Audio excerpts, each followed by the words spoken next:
kita sama-sama mau bahas topik yang penting nggak penting ya? Penting nggak penting? Penting karena mungkin bagi kita ada yang bertanya-tanya bagaimana menyikapi influencers Kristiani yang pada pindah servers belakangan ini. Nggak pentingnya karena iman tetap merupakan pilihan pribadi masing-masing. Walaupun dampak komunalnya pasti terasa juga ya. Saya nggak tahu bagaimana Anda menyikapi perpindahan para influencers yang belakangan ini kerap sekali diberitakan. Aduh, seolah-olah itu menjadi trofi kemenangan, seolah-olah itu sesuatu yang bombastis untuk diberitakan, sampai yang esensial seperti revisi Undang-Undang TNI, seperti penyelidikan kasus pertalit maksimal itu tampak hampir tidak punya gaung ya di kalangan kelas menengah, kelas bawah. Saya agak jengkel karena berita-berita tentang mualaf-mualaf ini menutupi apa yang lebih penting seharusnya dibicarakan di negeri ini. Jadi ini sebabnya Romo mengatakan ini percakapan yang penting nggak penting. Saya harap bisa menangkap dengan hati dingin, dan kalau Anda datang dari tradisi yang berbeda dari luar Kristianitas, ya anggaplah ini perspektif insider bagaimana menghadapi atau bagaimana menyikapi teman-teman kami yang pindah servers. Mungkin teman-teman sudah pada dengar ya, ada beberapa kejadian belakangan ini tentang teman-teman kita yang pindah iman, pindah agama. Istilah kerennya mualaf ya kalau pindah menjadi seorang muslim. Kita menghargai keputusan teman-teman yang influencers terutama untuk berpindah iman, dan sebetulnya siapa aja, nggak mesti influencers, hanya saja karena diberitakan terus-menerus dan ada, nggak tahu ya, ada yang bertanya kepada saya bagaimana menyikapinya sebagai orang Kristiani. Saya ingin menjawab beberapa pertanyaan seperti misalnya, apakah mereka akan menemukan kebenaran yang lebih? Atau apakah iman saya kurang kuat karena saya tidak berani seperti mereka juga nyebrang?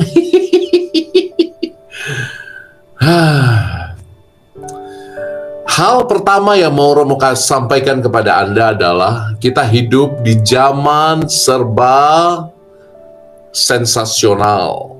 Kenapa kita hidup di zaman serba sensasional? Karena sejak ditemukannya sosial media dan gadgets, kita menjadi terekspos dengan ragam berita. Dan ingat bahwa logika mereka yang menciptakan berita itu seringkali sensasi yang pertama-tama dimunculkan. Mengapa sensasi atau berita-berita sensasional lebih tepatnya lebih menyeruak di ruang digital kita? Karena memang algoritma itu basisnya like and dislike. Algoritma yang kita pakai di media sosial dimanapun juga, TikTok lebih-lebih, kemudian YouTube, kemudian Instagram, itu hanya menawarkan pada kita apa yang kita suka. Dan sesekali mereka akan menimbulkan juga konten yang tidak kita suka.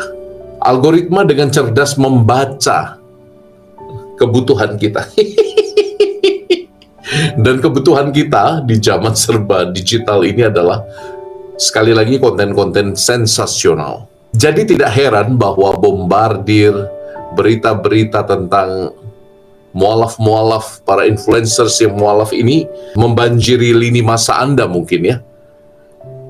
Sangat bisa dimengerti, sangat bisa dimengerti. Tapi Gereja menyikapinya bagaimana? Iman itu bukan keputusan emosional yang didorong hanya oleh perasaan nyaman atau pencarian popularitas belaka. Iman dalam De Verbum dikatakan, iman adalah jawaban pribadi dan total manusia kepada Allah yang menyatakan diri dengan berserah sepenuh hati dan akal kepadanya. Jadi, saya tetap mengundangmu untuk berpikir positif dengan teman-teman influencers yang berpindah agama itu. Mungkin mereka sungguh sedang mencari Tuhan. Ngapain sih kita hujat? Ngapain sih kita membuang energi untuk menuduh mereka dengan pelbagai asumsi yang belum tentu benar? Teman angkatan saya ya, Dr. Richard Lee yang sangat terkenal itu, kami satu angkatan, hanya mungkin tidak dekat ya dulu ya, karena saya sekolahnya di seminari di sebelah, tapi saya dulu OSIS juga sih di SMA Saverius 1 Bangau, Palembang. Saya dekat dengan salah satu temannya yang juga jadi pengurus OSIS. Well anyway,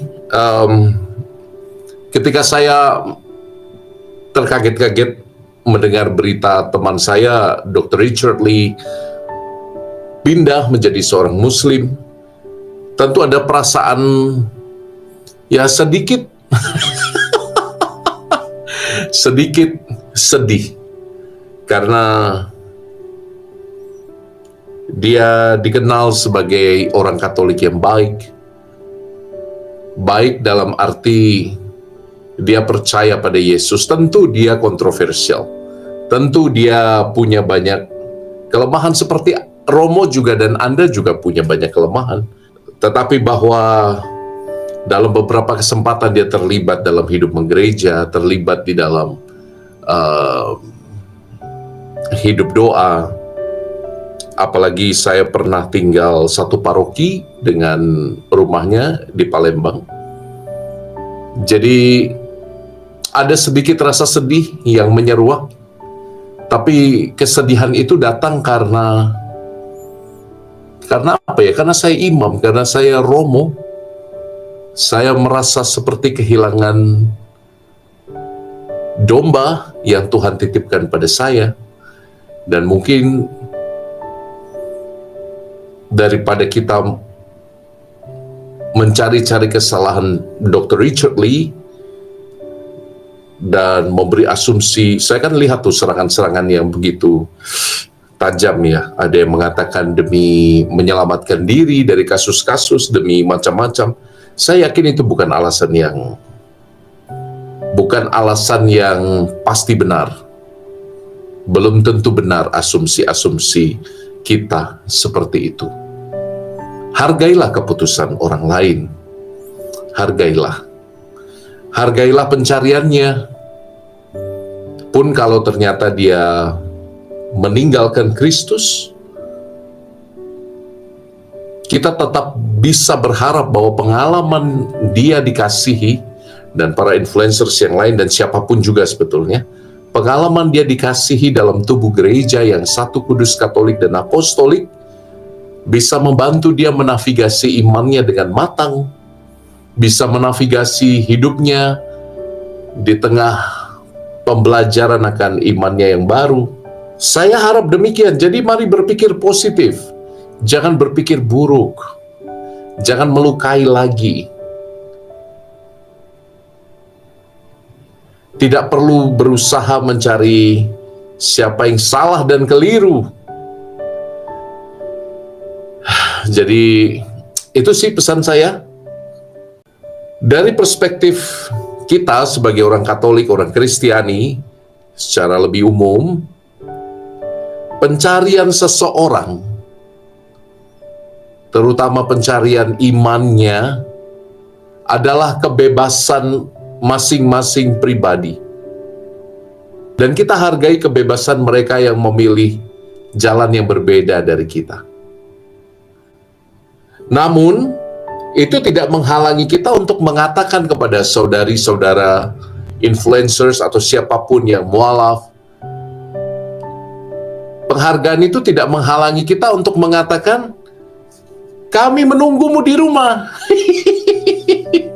Kami menunggumu kembali, kami menunggumu pulang.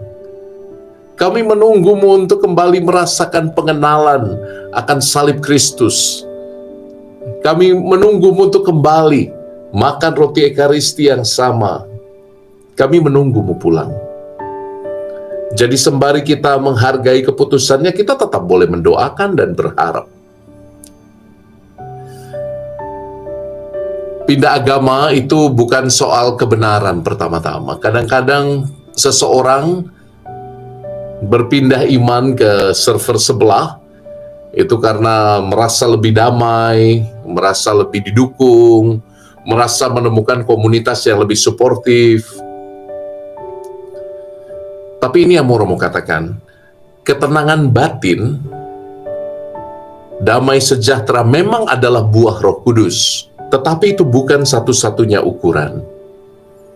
Bukan satu-satunya tanda perjumpaan yang sejati dengan Allah. Jadi, kalau ada yang pindah iman lalu mengatakan, oh saya di sana lebih bertumbuh, saya di sana lebih merasa damai, ya kita hargai. Tapi ingat baik-baik, sama seperti iman itu bukan sensasi dan bukan sekedar perasaan, Romo juga mengingatkan bahwa belum tentu rasa damai itu adalah tanda dari perjumpaan yang sejati dengan Allah. Iman Katolik, iman Kristiani tidak diukur dari kenyamanan. Capek deh. Iman Kristiani itu bukan iman yang gampangan, bukan iman yang murahan. Iman Kristiani itu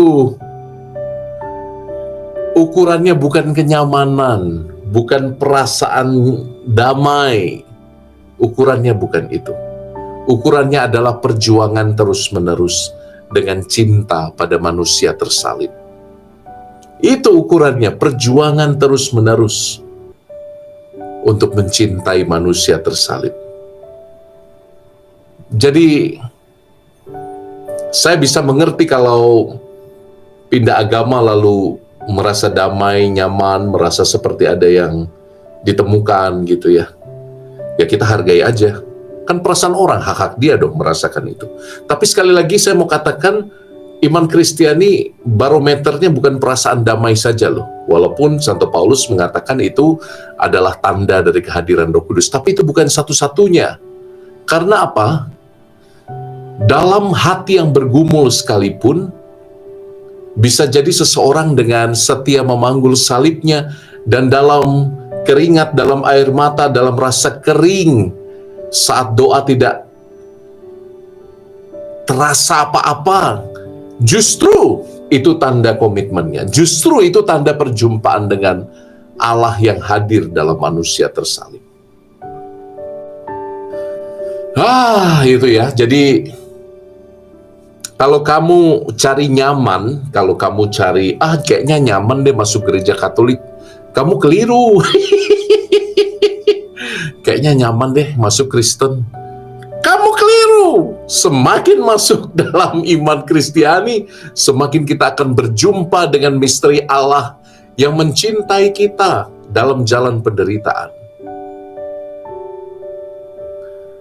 Bukan karena orang-orang Kristiani itu rada-rada sadistis atau masokis, enggak, kita itu bukan karena gangguan psikologi. Karena di mana-mana banyak pasang salib dengan korpusnya, dengan badan Yesusnya, sampai kita diingatkan terus dengan penderitaan, lalu kita jadi gila penderitaan, kita menikmati penderitaan. Enggak. Kenapa kita berfokus pada manusia tersalib? Karena itulah ukuran iman kita. Setia mencintai sang manusia tersalib dalam jalan salib kita yang kecil ini. Jadi, Romo berharap stop bullying mereka yang sudah pindah iman. Pindah agama lah tepatnya. Stop bullying mereka. Hargai kebebasan mereka, hargai pencarian mereka. Doakan, itu jauh lebih baik. Doakan di dalam hatimu. Semoga pada satu ketika ada masa di mana mereka melihat kembali nilai-nilai kasih yang membuat kita bertahan sampai hari ini.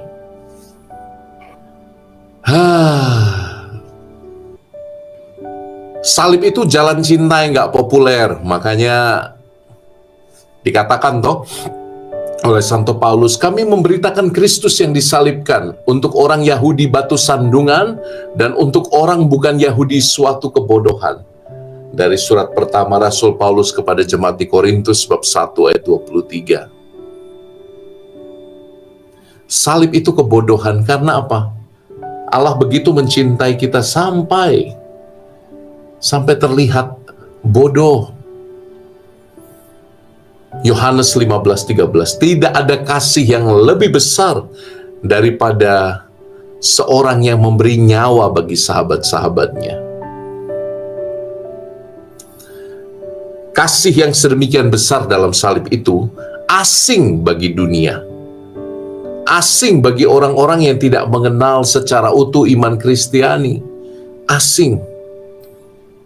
Dunia dengan pelbagai pahamnya menginginkan kemenangan yang cepat, jawaban yang logis, rasa nyaman, sementara salib menawarkan cinta yang sepi, menawarkan kita untuk berdamai dengan luka-luka kita, memberi pipi kanan saat ditampar pipi kiri, kebalik ya. Untuk berjalan sejauh 2 mil ketika diminta berjalan sejauh 1 mil, untuk memberikan juga jubah kita kalau yang diminta baju kita.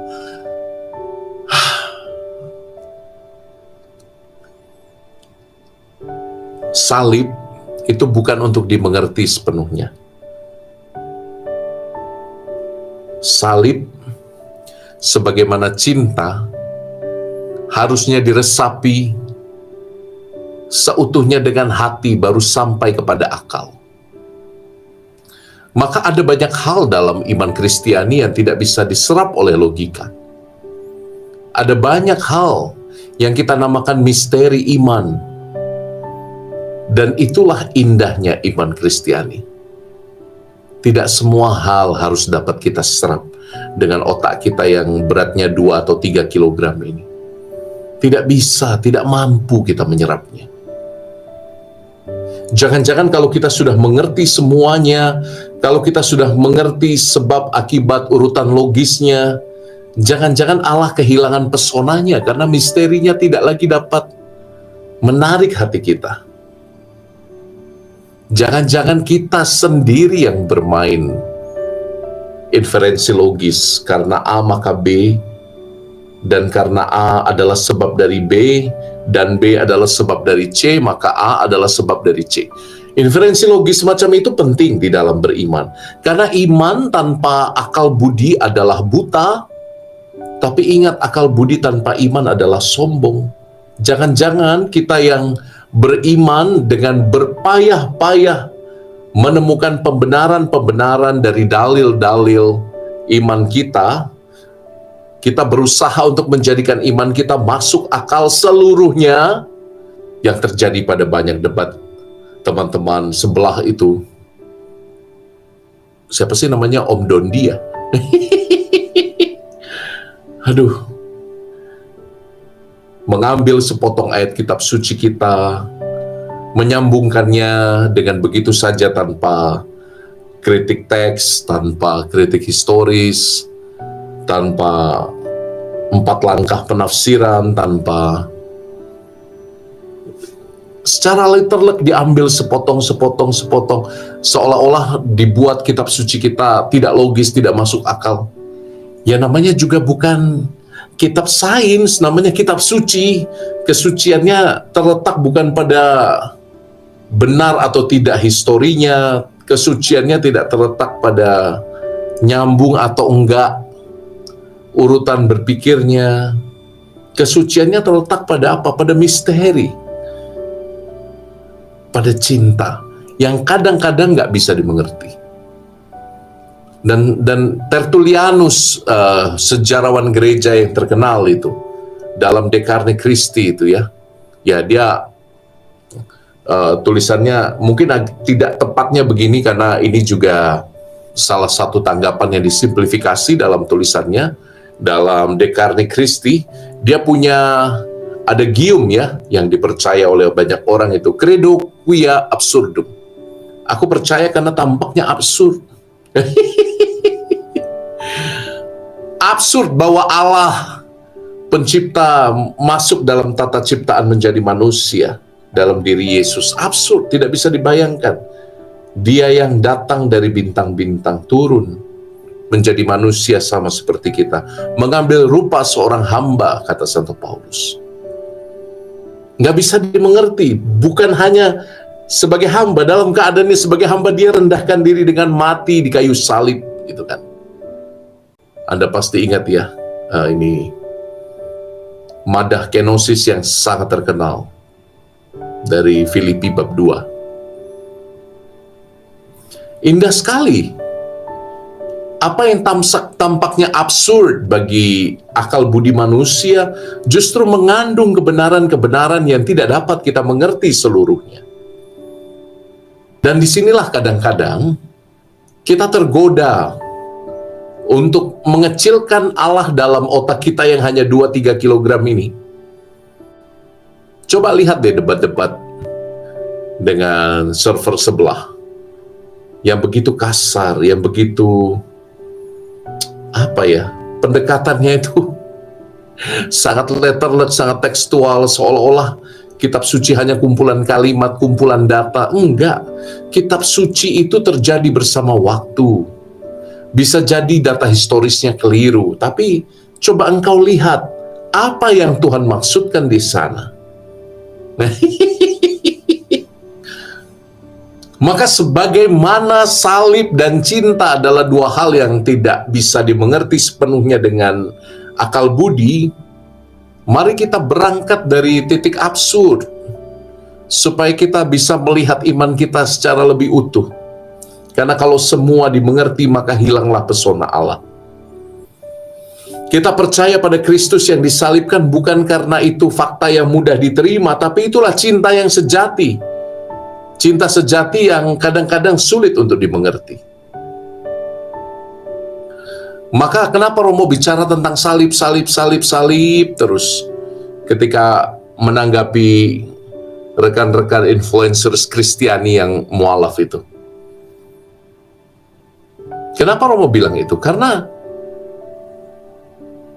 come on, kita harus sadar kebenaran iman kita tidak bisa memuaskan semua orang. Ada orang-orang yang berusaha mencari dengan akal budi dan logikanya, dan itu baik, tapi tidak cukup. Harus ada misteri yang lebih dalam yang bisa dirasakan dengan disiplin rohani, dengan kekuatan batin yang dilatih, dengan selalu minta rahmat Allah dalam sakramen-sakramen. Baru kita bisa mengerti apa itu jalan salib, apa itu misteri salib, apa itu misteri keselamatan. Kalau tidak, pengetahuan akan jadi sangat kering, dan mungkin itulah saat dimana kita tergoda untuk melihat di seberang sana. Itu pendapat saya. Jadi jangan iri hati pada mereka yang pindah iman. Nggak usah heboh. Lagian kita nggak tahu kan pengalaman batin mereka itu apa. Tapi kita tahu kepada siapa kita harus berpaut. Dalam kebingungan iman yang kadang-kadang kita nggak mengerti, bukalah Yohanes bab 6 ayat 68, itu bagus banget itu. Para murid mengatakan, Tuhan, kepada siapakah kami akan pergi? Perkataanmu adalah perkataan hidup yang kekal. Yohanes bab 6 itu ajaran tentang roti hidup. Akulah roti hidup yang turun dari surga. Barang siapa tidak makan roti itu, ia tidak punya hidup kekal. Dan roti yang kuberikan padamu adalah dagingku, sungguh-sungguh dagingku. Makanlah dagingku. 2 kali dalam Yohanes bab 6, Tuhan Yesus menyebut kata makanlah. Dan Anda bisa bayangkan Tuhan Yesus sedang bicara dengan orang-orang dari latar belakang Yahudi. Jangankan makan, makanannya kecampur darah. Sedikit saja mereka sudah mengatakan itu haram, itu najis, itu nggak boleh. Apalagi ini disuruh makan daging. Dan kata kedua yang Tuhan Yesus gunakan untuk mengajarkan tentang roti hidup itu, Tuhan memakai kata trogo, yang artinya mencabik-cabik, mengunyah-ngunyah seperti hewan itu mengunyah-ngunyah. Tuhan hendak mengatakan bahwa ini loh roti yang kuberikan ini sungguh dagingku. Unyahlah seperti hewan pemburu itu sedang memangsa buruannya, mencabik-cabik dengan gigi taring. Drogo. Itu sebabnya dalam gereja Katolik kita sangat menghargai Ekaristi. Itu sungguh-sungguh tubuh, itu sungguh-sungguh darah. Jadi kalau engkau bingung, bimbang karena tokoh panutanmu pindah iman, Yohanes bab 6 ayat 68, para murid pun sempat bingung ketika diajarin ajaran tentang roti hidup. Gila, kok kita diajarin jadi kanibal, pikir mereka. Tapi bukan itu yang Tuhan maksudkan. Tuhan memaksudkannya nanti digenapi dalam perjamuan terakhir ketika Tuhan bersabda, inilah tubuhku, inilah darahku, darah perjanjian baru. Yang sempat nonton The Last Supper ya, mungkin ada di kota Anda. Film ya lumayan bagus lah ya. Bagi saya kritik satu-satunya hanya bahwa pemeran Yesusnya sangat Americanized. Aduh, ya dia muda banget dan malah kelihatan sangat Amerika banget.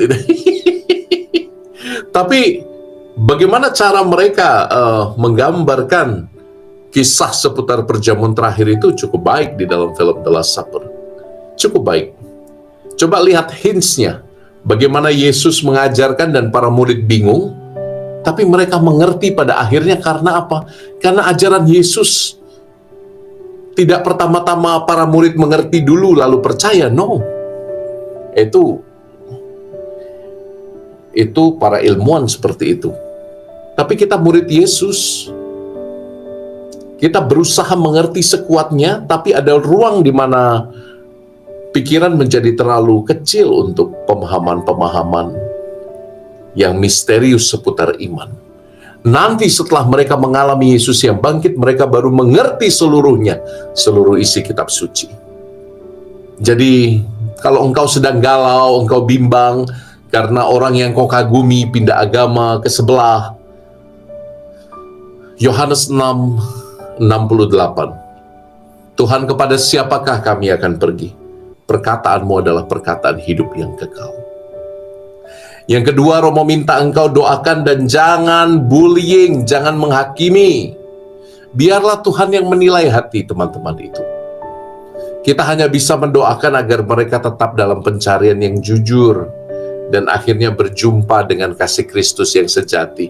Sembari berdoa, sembari kita mengundang mereka, menerima mereka tetap sebagai saudara kita. Karena apa? Namanya martabat baptisan itu tidak akan pernah luntur. Selalu dia adalah anak Allah. Tapi kebetulan anak Allah yang satu ini mainnya agak jauh. Jadi martabat baptisannya tidak luntur. Oke? Jadi doakan, jangan hakimi, doakan. Teguhkan saudara seiman. Karena apa? Jangan sampai keputusan 1-2 orang public figure itu menggoyahkan komunitas. Banyak yang mengkritik gereja sendiri. Jangan-jangan gereja nggak hadir, jangan-jangan gereja ini terlalu sombong, jangan-jangan gereja Katolik terlalu membosankan, jangan-jangan ini, jangan-jangan itu. Yang mualaf cuman berapa dibanding yang diterima lagi di dalam gereja Katolik? Ngapain kamu nyalain orang-orang di dalam tubuh sendiri? Jangan menggoyahkan komunitasmu. Kita dipanggil untuk saling menguatkan. Maka pertanyaannya, daripada kita komentar yang gratis dan tidak bayar, kamu mestinya refleksi, apa yang aku bisa buat ya supaya iman yang ku kenal baik ini bisa bercahaya di tengah banyak orang. Itu aja pendapat Romo. Saya harap Anda bertahan ya, ngapain goyang. Iman itu dasar dari segala sesuatu yang kita harapkan dan bukti dari segala sesuatu yang tidak kita lihat. Belajarlah berharap. Ini kutipan dari surat kepada orang Ibrani bab 11 ayat 1. Iman adalah dasar dari segala sesuatu yang kita harapkan dan bukti dari segala sesuatu yang tidak kita lihat. Itu aja pendapat Romo. Thank you udah mendengarkan Romo, udah mendengar curhat Romo. Romo, sakit Romo. Saya merasakan sakit saat tahu anak saya pindah agama. Tugas orang tua itu hanya menarik busur. Anak panahnya ketika engkau lepas, bisa jadi jatuh di tempat yang tidak kau duga. Minimal kalau engkau mengarahkan dan pada saatnya engkau melepas, selesailah tanggung jawabmu. Tapi itu tidak berarti kau tidak boleh mendoakan dia. Tetap dong boleh berharap mendoakan dia kembali merasakan kasih Bunda Maria, kembali merasakan kasih Tuhan Yesus.